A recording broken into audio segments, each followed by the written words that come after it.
Olá, pessoal do nono ano. Vamos dar início à correção do exercício da semana passada, onde falamos sobre a hegemonia europeia na economia, política e cultura.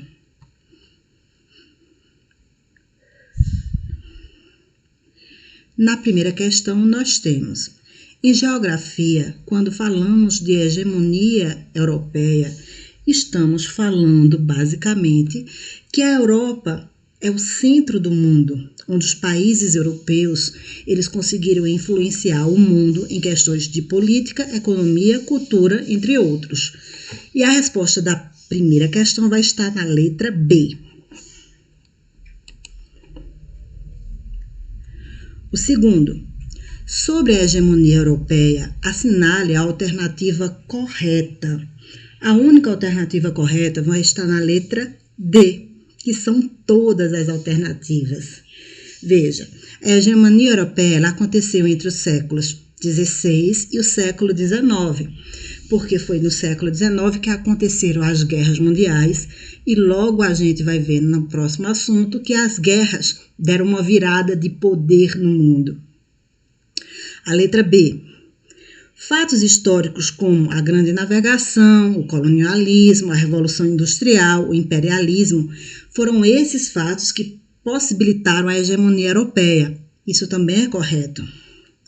A dominação política e econômica que ocorreu no colonialismo e imperialismo possibilitou a imposição da cultura e dos valores na maior parte do mundo, da cultura europeia na maior parte do mundo. Então, todas essas questões estão aqui e a resposta do segundo vai estar na letra D. Todas as alternativas estão corretas. O terceiro, você deveria ler o texto e assinalar a alternativa errada quanto às consequências das grandes navegações realizadas pelos europeus para os continentes americanos e africano. E a resposta do terceiro vai estar na letra C. Teve como consequência a implantação de cultura e valores europeus nas colônias, que aconteceu de forma espontânea, pois o povo colonizado perceberam que isso traria benefícios para ele. Isso é muito errado, né, minha gente? Essa implantação da cultura, ela ocorreu de forma imposta. Os povos colonizados, eles foram forçados a se adaptarem à língua, a religião, a forma de vestir desses povos que nos colonizaram. Então, ele é a única alternativa errada. Resposta do terceiro, letra C. No quarto, vocês deviam observar os dois mapas, né? E diz, os dois mapas acima, eles são diferentes representações do mundo. Contudo, cada uma delas se encontra em uma orientação diferente. Com base na observação dos mapas e em seus conhecimentos sobre o assunto, assinale as alternativas que explicam corretamente porque a última delas é a mais utilizada no mundo ocidental. Então, vocês perceberam que tem mais de uma alternativa correta, não é isso? Então, a gente vai ver que aqui nós temos o mundo onde o centro ele é atravessado aqui numa pontinha do Alasca, mas a maior parte da linha atravessa o Oceano Pacífico. E aqui nós temos o mapa que mais estudamos, onde o centro do mundo passa exatamente por cima de Londres, da cidade de Greenwich, certo? Então, por que que isso acontece? As explicações para isso acontecer vai estar na alternativa B, porque o Reino Unido, no centro e no topo, é mais utilizado no mundo ocidental por conta da hegemonia europeia, principalmente no período da expansão marítima. Então, a letra B.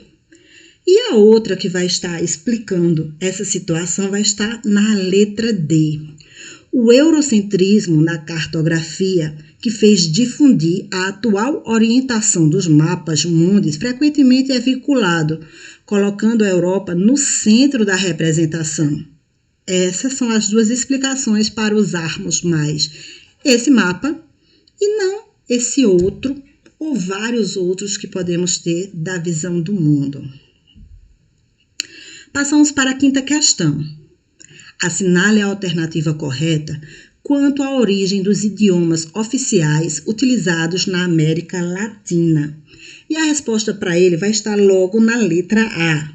As línguas faladas atualmente na América Latina, o espanhol e o português, que são línguas neolatinas, eles substituíram os idiomas originais dos povos nativos e foram impostos pelos colonizadores europeus. Então, a resposta do quinto vai estar na letra A.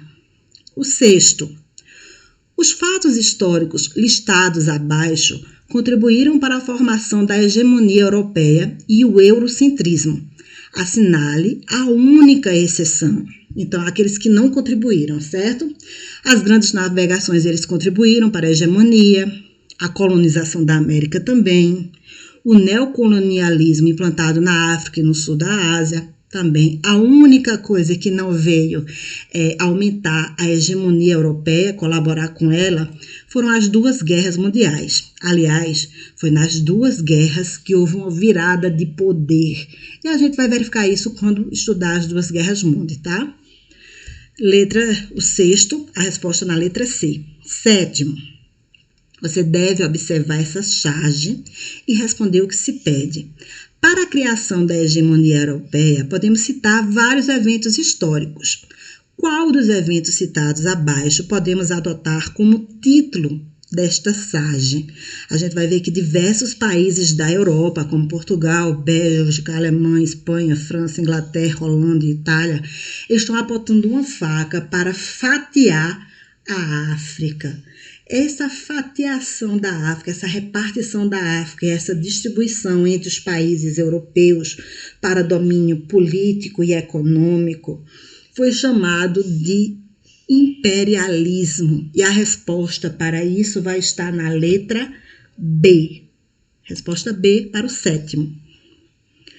Oitavo, observe os mapas da exploração do território africano. Quais foram as duas potências europeias que conseguiram o maior domínio territorial da África? A resposta daqui vai estar na letra C. Inglaterra e França.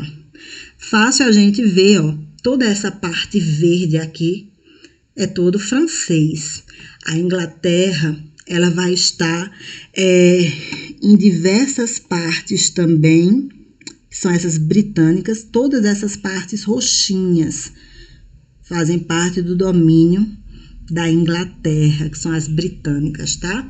Então, são esses dois aí. Inglaterra e França foram aqueles que conseguiram a maior fatia da África. O nono e último, sobre a hegemonia europeia no mundo, assinale verdadeiro e falso.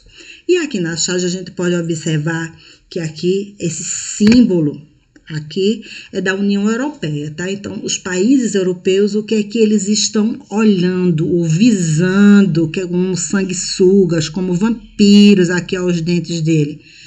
Toda a riqueza florestal, mineral e riquezas em grãos que vamos ter em nosso território. Esse olhar aqui de vampiro querendo as riquezas não estão voltados só para o Brasil, não, tá? Então, para diversos países da África, diversos países latino-americanos, ricos em matéria-prima e também em mercado consumidor. Isso até hoje, não mudou ainda, tá, pessoal? Mas vamos lá analisar o que é verdadeiro ou falso aqui.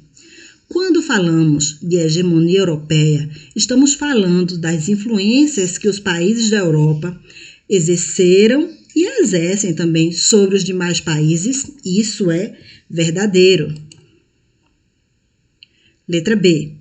A hegemonia europeia limitou a influência cultural sobre os povos colonizados? Não, né? Não foi só na cultura, foi na religião, na economia, em vários aspectos, na culinária, na arquitetura, muitos aspectos. Então, falso para a letra B. C. A colonização, a localização geográfica da Europa foi fundamental para sua hegemonia no mundo? Falso, minha gente. Não é a localização dela, mas o poderio que ela tinha, a força de conhecimentos, de tecnologia, que estava bem mais avançado que os outros países da época. Letra D. O domínio europeu no mundo durante os séculos XV até o século XVI, XVII ocorreu através das grandes navegações, as quais eram necessárias para extrair riquezas em outros continentes e assim suprir as necessidades por novas rotas comerciais e fornecimentos de matéria-prima. Isso é verdadeiro, tá? Até o século XVI, era o início da industrialização, eles estavam em busca, sim, de matérias-primas e novos mercados consumidores. Daí se lançaram ao mundo nas grandes navegações. E a letra E. Na concepção europeia, o restante do mundo se limita a ser um canteiro de exploração econômica, ambiental e social, mão de obra e mercado consumidor. Verdadeiro. Eles viam o restante do mundo como a sua fonte de riquezas. Bom, com isso terminamos a nossa correção. Até o nosso próximo encontro, pessoal.